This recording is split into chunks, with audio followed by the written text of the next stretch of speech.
This one is really interesting. Cleveland and New Orleans. New Orleans is now a 1 point underdog, one of the biggest movers from Sunday night. I flagged this at Cleveland +3. Yeah, Like great to call. me, forget about any metrics. It was purely and obviously all public perception, right? Bookmakers posting a number, taking advantage of the euphoria around the Saints win.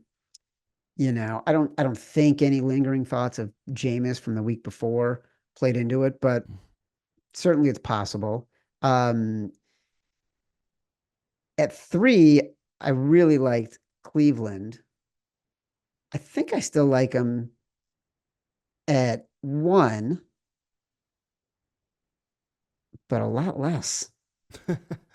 Yeah, I would say I'd be okay with him at 3 or 2.5, but there's no way I'd bet this now. I'd honestly lean towards the Saints team just because um, this Cleveland team, they're just bad. They're a bad team, and James Winston's bad. And like overall, I know they're coming off a bye week here, and this is, I guess, is a spot for them to take and fade of the Saints. But this is another game I'm happy to sit out. It's like Yeah. Like, I look, don't want to bet anything on the Saints again. I really don't want to bet Cleveland at a bad number. no, I felt like, dude, the Saints, we had our taste.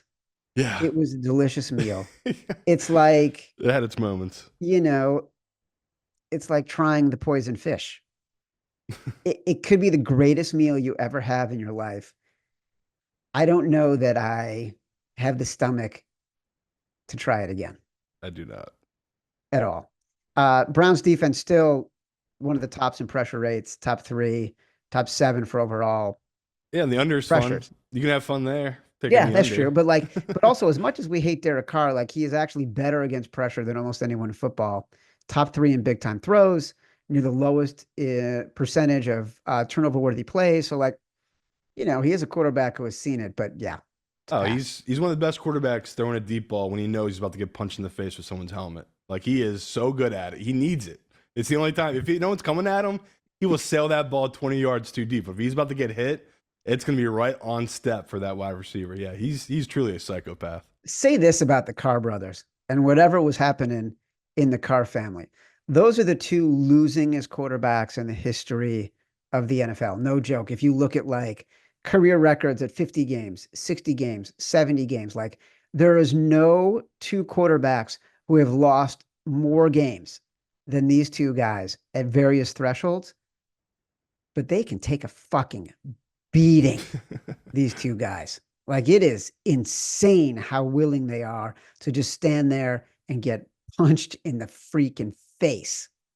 I don't know No, where that comes in from. another life they would have just would have been bull riders, but instead they were quarterbacks in the NFL. That's the type of So guys they true. are. So true. Just a couple of rodeo guys.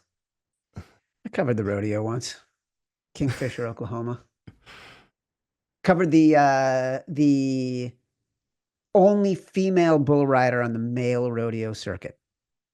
Those were the Had to go to one days. of her events. She got knocked off the bull, ended up in the hospital, had Oh, to get geez. stitches.